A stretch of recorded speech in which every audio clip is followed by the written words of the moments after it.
aprendendo com Deus no meio de toda essa crise. A Bíblia nos conta a história que eu gosto muito de um homem chamado Elias, que aparece na história do povo de Israel como um profeta de Deus, em um momento assim muito profundo de crise, como esse que nós estamos vivendo, que não se atenta apenas a uma crise de saúde, mas uma crise também espiritual, moral, uma crise de idolatria. Vivemos construindo os nossos ídolos. Está registrado no livro do 1 Reis, capítulo 17. O pecado promovido pelo rei Acabe e a sua esposa afrontava Deus de uma tal forma. Elias vem e fala, assim orientado por Deus: olha, Acabe, a festa acabou.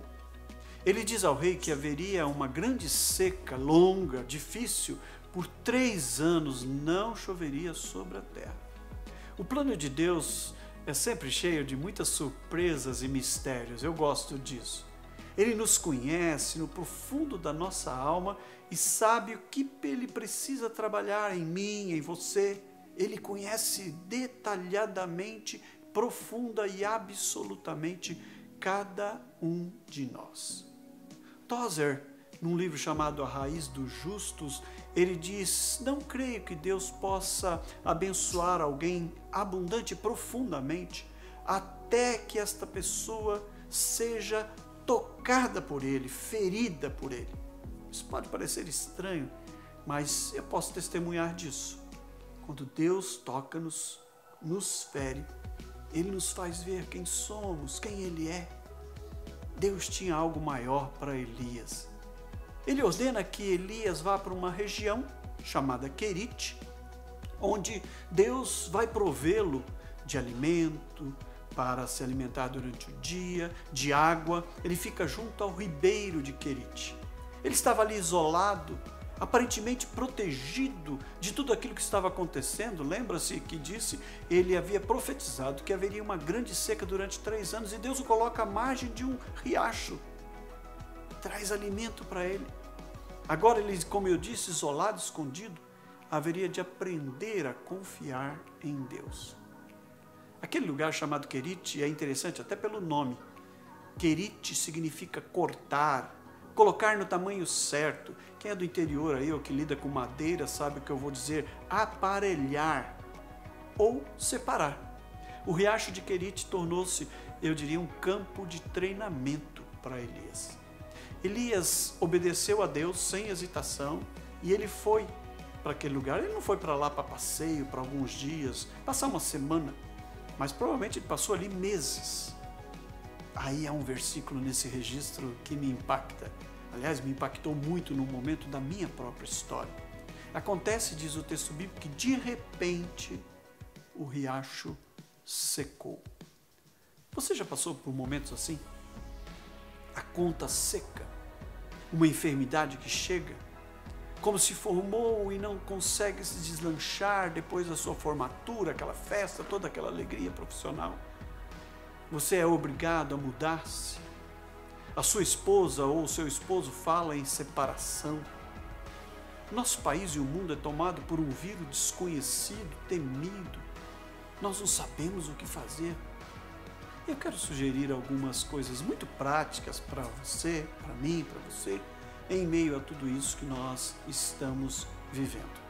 A primeira delas é que o Deus que dá água, como deu a Elias ali no ribeiro de Querite, é também o Deus que pode reter a água.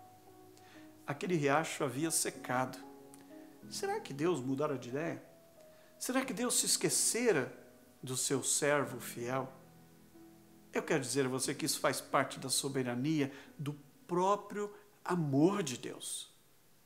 É Ele que promove isso, por nos amar, por nos conhecer, lidar conosco. No livro de Deuteronômio, no capítulo 8, versículo 3, ele diz: foi Ele que te humilhou, te deixou ter fome, te sustentou com o maná que tu não conhecias, nem os teus pais o conheceram. E ele diz, para te dar a entender que não só de pão vive o homem, mas de tudo que procede da boca do Senhor. Disso o homem viverá. Parece que nós só aprendemos a depender de Deus se estivermos vivendo num contexto de escassez, de aflição, de tribulação, de crise. Eu confesso que nunca entendi muito o texto do Salmo 119 até passar por um deserto, por essa escassez, por esta aflição.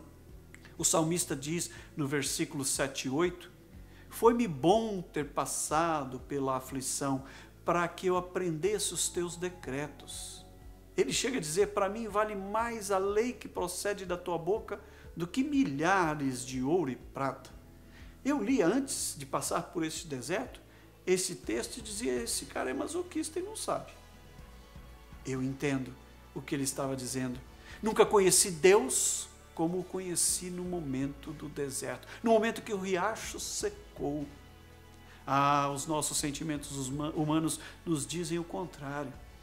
Se Deus deu a esposa, o filho, o esposo, o negócio, o trabalho, Ele nunca vai tirar isso de nós. Como Deus foi se esquecer? Eu diria que, na verdade, é o oposto. Nós somos mais do que nunca objetos do cuidado, do zelo, do amor de Deus nesses momentos. Eu nem sei o que Elias pensou, mas eu posso dizer a você que eu sei por experiência própria. Deus está vivo e bem interessado em mim. Deus sabe o que Ele está fazendo comigo, nessa circunstância, neste momento. Eu gosto de saber que Deus sabe o que está fazendo. Eu e você, diz a Bíblia, temos o nosso nome escrito na palma das suas mãos. Eu diria que é muito melhor ver um riacho límpido, fresco, abundante. Mas o Senhor nos ensina. Eu sei, mas eu quero que você esteja aqui neste momento. Confie em mim. Enquanto passa por isso, confie em mim. Não me esquecerei de você. Confia em mim. A transição, meu querido, será uma grande oportunidade para a sua vida com Deus. Eu disse alguns dias atrás, crise sem Deus é problema. Crise com Deus, é oportunidade. O nosso treinamento será o nosso desenvolvimento rumo à maturidade, não para o nosso conforto. Mas uma verdade que Elias nos ensina, que quando Deus dá uma direção, isso inclui a provisão dele. Deus é que ordenara e orientara para que Elias fosse para Querite. Haverá provisão, mesmo se esse Querite significar, depois de um tempo de abundância, um momento de escassez.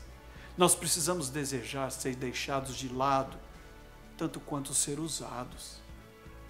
O salmista, o poeta sacro, melhor dizendo, diz num dos hinos muito bonitos, não há dor que seja sem um divino fim, um divino propósito. E é preciso querer estar separado e separar tempo para ouvir a voz de Deus. Uma vida reclusa, como de uma mãe de um filho recém-nascido, como homens e mulheres que cuidam dos seus pais idosos ou enfermos, como alunos numa sala de aula aprendendo, treinando, como um paciente isolado, como agora, alguns que conhecemos, que gostaríamos de visitar, que a esposa ou o pai ou a mãe que gostaria de visitar e não podem.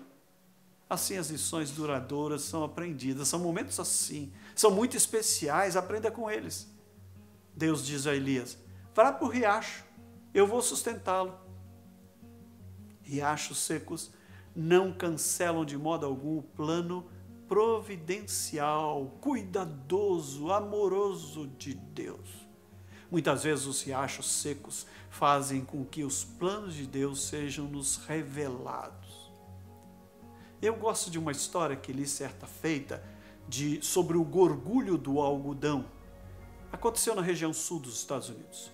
Alguns homens fazendeiros haviam investido todas as suas economias, reservado todas as suas terras para plantação e colocado todas as suas esperanças na plantação de algodão que cultivavam. E de repente chegou uma praga chamada de gorgulho, o gorgulho do algodão, devastou todas aquelas plantações, consumiu todas aquelas plantações. Todos se viram à beira da falência, desesperados, angustiados. Mas eles olharam aquela situação e, com persistência de agricultor, você que não conhece essa realidade, agricultor é alguém muito persistente. Eles decidiram trocar as plantações de algodão por amendoim. E, por incrível que pareça, o amendoim trouxe muito mais riqueza, prosperidade, lucros do que o próprio algodão. Sabe o que eles fizeram? Na entrada daquela cidade, eles ergueram um monumento no trevo da cidade que dá acesso ao orgulho do algodão. Às vezes, a chegada do orgulho, reveses financeiros, grandes privações, doenças, perdas, vão nos transformar em grandes agricultores. Por isso, uma última recomendação: nós precisamos aprender a confiar em Deus dia após dia. Você já pode ter ouvido isso centenas de vezes. A questão é colocarmos isso em prática. Mas talvez nós não tenhamos ouvido o suficiente até que a gente passe por um momento de dificuldade aguda. Viver o hoje. Não temos perspectiva do amanhã. Basta cada dia os seus próprios desafios, nos orientou o Senhor Jesus no texto de Mateus capítulo 6. Por isso não ande ansioso de nada. William Elliot, num livro chamado Para Viver Cada Dia, escreve-nos uma recomendação muito preciosa que eu gostaria de compartilhar com você. A razão por que muitos de nós, diz ele, estamos estressados, tensos, angustiados, distraídos, ansiosos, é que nunca nós conseguimos dominar a arte de viver um dia após o outro. Eu queria concluir perguntando para você: você crê que Deus é mesmo soberano sobre todas as coisas? Você crê mesmo de verdade que Deus tem o domínio e o poder sobre todas as coisas? Que Ele é soberano sobre a sua vida? Que nada lhe passa desapercebido? Você crê de verdade na provisão de Deus para a sua vida? Você deseja aprender a confiar em Deus dia após dia? Este é um grande desafio. Viva esse desafio de crer, mesmo em tempos como esse de pandemia. Que Deus assim muito te abençoe, rica e abundantemente.